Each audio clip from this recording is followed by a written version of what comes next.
Quali sono le priorità della sicurezza integrata? Nella successiva articolazione, cioè l'articolo 2, di che cosa è intesa per sicurezza integrata, già iniziamo a vedere come dire, è certamente un avanzamento il fatto che per la prima volta la legge di piano nazionale ci dica che alle politiche di sicurezza urbana contribuiscono su un piede, come dire, di parità astratta, Stato centrale, regioni ed enti locali.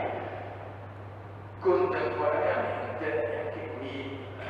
credo che si sconti il fatto di un ritardo culturale da parte del legislatore,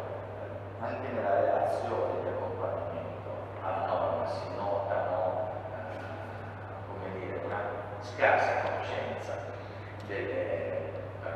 così, delle politiche locali di sicurezza, dei concetti di nuova prevenzione, dei concetti di prevenzione generale, perché accennando che in fondo non può essere sentito. Perché l'idea che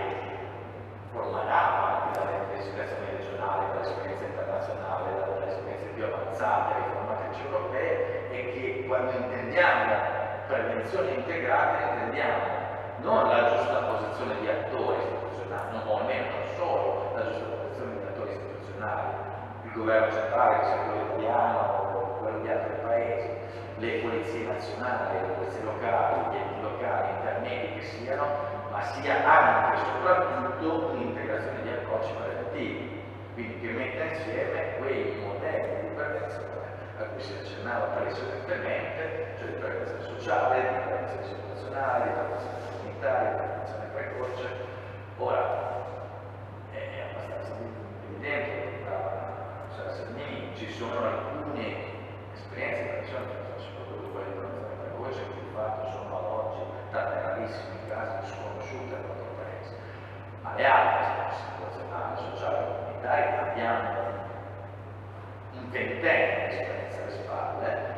Purtroppo anche in questo intervento legislativo, se non se volete più in maniera instrumentale, per caso, perché abbiamo usato in maniera un po' confusa un linguaggio che a volte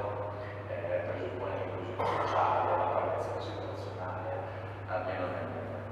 nell'azione di accompagnamento, parte che presagisce nella definizione complessiva di sicurezza urbana, ma quando definisce l'integrazione politica, ripeto, la limita alla